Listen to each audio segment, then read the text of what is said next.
Next one is, what are your top 3 lead generation tactics or sources that get leads into your funnel?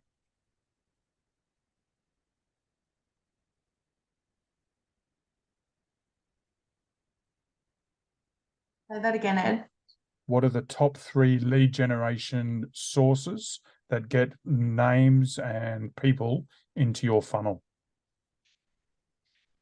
You want that in the chat? Just share with me. It's a small group. For me, it is still word of mouth. Yeah. It's just so powerful. And something else that I did as a new business strategy last month that I wanted to give you feedback on, Ed, was I introduced a 20% off my packages for Jan. Yeah. I've sold like 6. Yeah, so good. Like huge. I was just reaching out to all old contacts, existing clients who are on a retainer, but I wanted to upsell them as, a additional package. Just hit the phones basically, and I sold so many of them. So really awesome. So good. And I think those sort of offers as well are great for your agencies, like those referral partners that give you that stuff and tapping into those. Word of mouth offer. What's your second lead gen source? LinkedIn. Yeah. So you've probably got 2 in the DMs. Yeah, for sure. Yeah, cool. What about you, Jenny? So mine would be my networking groups that I'm part of, definitely, through word of mouth.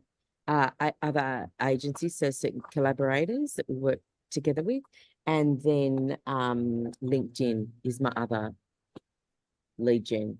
But I'm getting a little bit through there, but I think I can pump that up a bit more this year. My goal is to do that. Yeah. What's your lead message? Within LinkedIn? Yeah. It's a competitor analysis. As in, what's the lead gen message though? So the message, so the message really is around stop doing your marketing until you've had a competitor analysis done, basically, to make sure that you're actually targeting the right areas. Yeah, sweet. If you want to chuck those messages into the Facebook group, and I'll give you some feedback on them. Cool. Okay. Yep. And I think one of the feedbacks is shifting at this time of year the lead message to everybody's planning at the moment for their year ahead. As part of that planning, it's all about the leads that you need to grow. Yeah. You can't do lead gen properly unless you know your market, your competitors, what's happening, what your prospects are looking for and wanting. Yeah. And a competitor analysis gives you that all information for you to build your year out based on. So the other thing I wanted to mention, though, that I was focusing on for Jan, that's a really good take on it, but was around the website audits, because there'd been so many changes with Google leading up to the end of last year, significant. And so websites are starting to feel the brunt of that now. So website audits.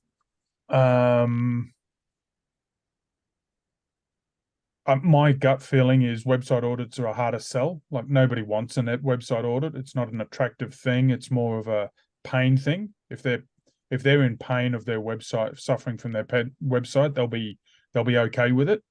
But I think I'd choose one to push. Yeah. For the next 2 to 4 weeks, and the website audit you can just do later. Like, yes, it's more times lapsed. There's more problems, but I think this is a real now time for people's planning, and people are going to want to know how to get in early on it. Yeah, great. I like it. Thanks. Go for it, Brendan. 20 emails a week. I get about 20 emails a week about website audits, just so you know. So I get drowned in. I don't know if it's the same for your clients, but like a lot of them are all overseas guys. But I just thought I'd put that in there, so like they do say I've noticed a lot of errors and malfunction, all that type of stuff. It's all spam crap, but that just you could be adding your brand to that chain. That was just when I heard that, I was like, I get absolutely slammed with it. So anyone that says website audit, I instantly don't read the rest of the message or delete it. That would only be, just for yeah, I value that feedback. Thanks, Brendan. Yeah. yeah. See- I know it's your existing clients. I'm just sort of, it frustrates me when I see it. If you know what Yeah. I mean. I just thought I'd mention it. That's all. Yeah, great point. The other aspect is a lot of people will think website audit means you're going to try and sell me a new website, and I don't want a new website. Mm, Like that's the immediate thought people go on a website audit. It's like, I don't want you to tell me my website sucks and I need a new one because I don't want to spend 10 grand on it. mm, And that's the belief that's going through them yeah. that you Yeah. need to shatter. You can shatter it in your marketing, but Mm. Yeah, good. Okay. I Thank think you. so one of the insights here for you, Jenny, is that you said the competitor analysis is your top lead gen converter. Like it really gets people onto that line, and then from there, it's like a paid sales session to see all their problems and give them some real value at the same time. Yeah. So therefore, your focus should just be get people into the competitor analysis. Yeah. Like to Okay. a certain extent, don't mess around with other things until you've got that one working really well, and then go. Yeah. Okay. That's great. Awesome. So in those, small improvements are a great start. So what are some of those things you need to do to improve on your top lead gen tactics that we've just talked about? So what are some small improvements you need to do? How can you improve it so that you get more lead flow? I'm for my stuff. I know I'm not really chasing work, but I'm going to be doing a lot more of my own BDM. So I'll be doing a lot more visits with the CRMs and stuff like that myself. So I was trying to sort of get all the guys to go out and do that, have their own sort of individual stuff on site with the guys, and then just touching base. But I'm really taking that on my wing this year, and I'm actually going to take it all back on board myself. You'll see a skyrocket from that, Brendan. Like it'll be huge. Hopefully, that's the plan. Yeah, no, that's a great one. Sarah, what about you? Me, and my ADHD brain is just consistency and discipline. It's always been this is my biggest problem in my entire life. Yeah. So I actually just need to be consistent, and I need to be disciplined to ensure I am consistent. So how do you do that? I don't do it. I don't do it very well at all. No, but how do you, like, moving forward from like 16th of January onwards, how do you be more consistent and more disciplined? What's the plan for it? Well, the thing is, it's probably the same solution it always has been, which is schedule the time, task myself, actually make it a priority. Yeah. And what happens normally you do that for a little while and then you fall off? Yeah, pretty much. Or sometimes I just don't even do it.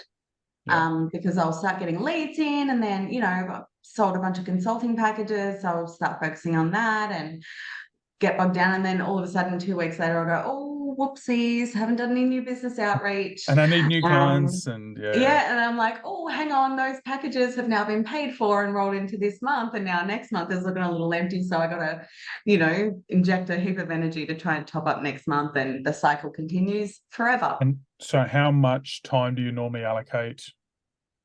Is it an hour a day? Is it half an hour a week? What is that time? It is, well, I try and do at least an hour a week. What I was doing last year is I had a virtual assistant who was doing a heap of outreach for me. Yeah. And I've just paused him for now. Again, as a part of that restructure, controlling costs and everything like that. So I don't have anyone doing that at the moment. However, I'm pretty confident that by the end of this month, I should have that structure bedded down again to get someone helping me with it, because How much was he? he was 1,500 a month. Just a bit much for, Yeah. I had And to was that through an babysit him, agency? handhold. He was that through an created so agency? much more work for me. Was that through an agency? It was, yeah. It was through the Doers. That Grace, someone And or other. he was full time for you? part-time, 4 hours a Part-time. day. Oh shit, you got cleaned out there. Sorry to say. Yeah, I what would sort love of a better virtual, like a cheaper virtual assistant. So open to any recommendations. cool. Happy to talk separately about that, either whether it's recruit direct and train, because you said you had to handhold anyway, or we've got some team that do done for you LinkedIn outreach, which is about a third of the price. They don't do it full timer or even part time, but they do what you need every single day. They track it, they create the spreadsheets, we do the messaging, and they take Bang care of up it. for that, Ed. Bang up for it. So I'll reach out Yeah. and we'll have a separate chat on that. The other one that jumps to my mind for you, Sarah, is really getting on the timing. It's a really you connecting in with the reason it drops off is because it's not important at that time. And in your head, it's the mindset shift to that. This is a non-negotiable for my business. It doesn't matter what's happening with the leads. I need to do this hour a week, every single week. And it like on a scale of 1 to most important thing for your business, that's the most important thing for your business. Yeah. And it's getting into that mindset. And what I would do is I'd go, oh, well, the 1 hour a week is the minimum, and that's non-negotiable. If I need more leads, I then do more time and I have to make room for it. And if I've got heaps of leads, I just do that 1 hour and that's the minimum. Because it's that minimum needed to maintain relationships and keep the future pipeline full. Yeah. Yeah. When do you do that 1 hour? Like when's it scheduled for you over the next couple of days? Usually after my Monday morning management meeting, Yep, cool. while I've reviewed all my clients, I've delegated everything for the week.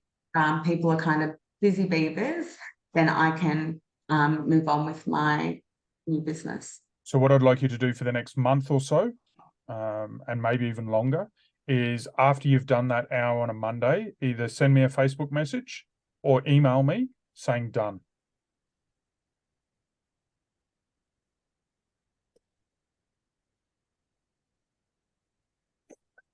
You're adding to my task list, Ed. It'll take you 3 seconds. So do 59 minutes and 30 seconds of BD and then spend 30 seconds sending me a message. And the reason for that is I just want to hold you accountable. I'm actually putting a calendar reminder in there for myself. Beautiful. Okay. Sweet.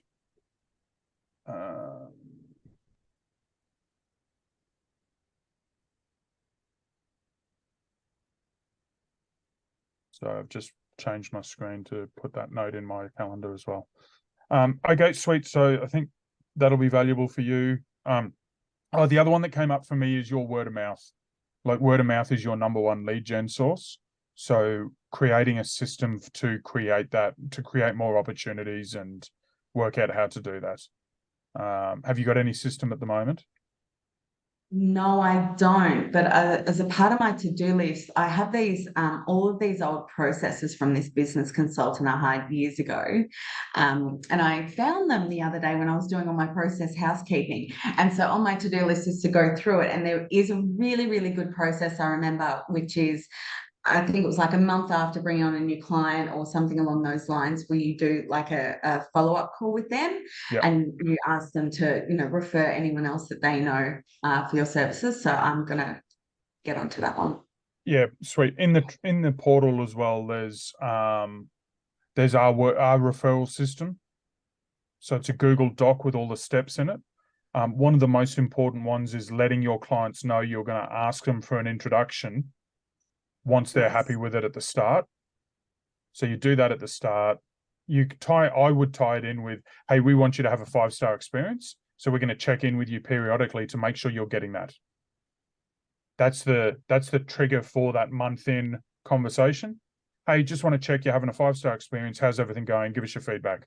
What's good? What would you like us to improve? Where are you at? Bang, bang, bang. If it's all glowing at that stage, you go, hey, listen, at the start, we said we wanted a 5-star experience. It sounds like you're getting it. Would you mind writing a review for us? You get them to do a review at that point. It says, while they're early, fresh, 5-star reviews, bang, go for it. That social proof is worth a huge weight. After they've done that, it's a, hey, listen, we also asked if you'd mind introducing anybody you know to us.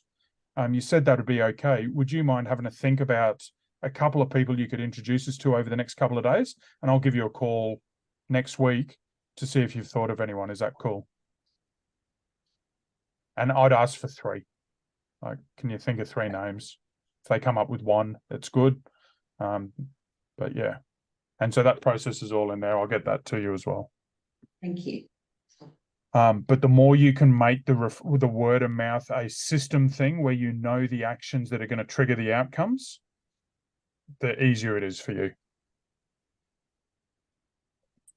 Okay, Jenny, over to you. What are the 3 improvements or the small improvements for you? I really took away from what Sarah said around the consistency. So first thing I wrote down was repeat, which is what we'd spoken about earlier. Then consistency, and that was really all I'd written down. I think I've just got to do it.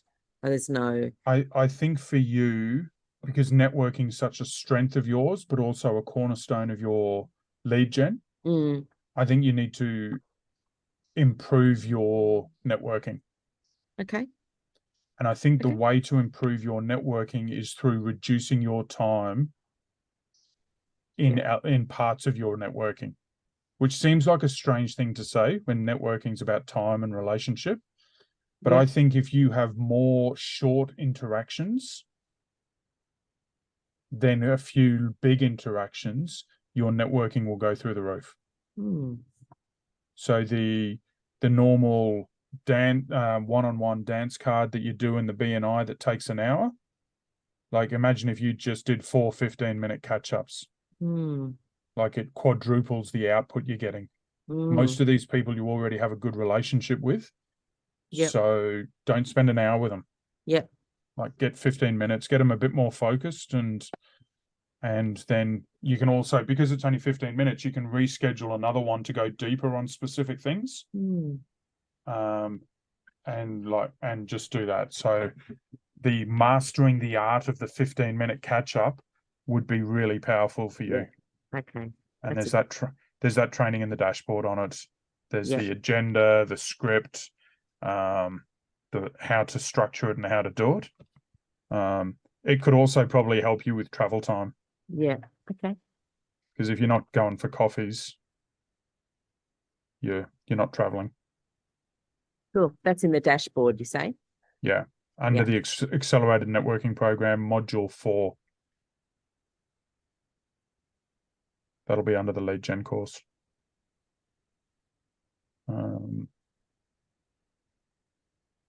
And for you as well, it's that consistency with the connections in the network. Like you've probably got a lot of good networking communities, but you only touch probably 10% of them on a regular basis. So it's how do you leverage, like even in TBL, like you probably can up your game a lot in the different other communities. Like I think the BNI that you do every Tuesday, there's that consistency already there. But the other networks you've got, how to leverage that quicker. And a 15-minute catch-up is a great way of doing it. Yeah, I like that. Like if you did 4 15-minute catch-ups a week, that'd be huge. Like you'd start talking every month, you're catching up with 16 to 20 people. Every quarter, that's 80 people. I know 60 to 70 people. Like it becomes a massive number. Yeah. And that would energize me too. I love my little catch-ups. Yeah, 100%. I'll be bouncing off the walls. Think about 70 people. Like the opportunity that comes out of those. Yeah. You only need 10% to be a new client, and there's 7 new clients. Yeah. Great idea. Awesome. Check that out.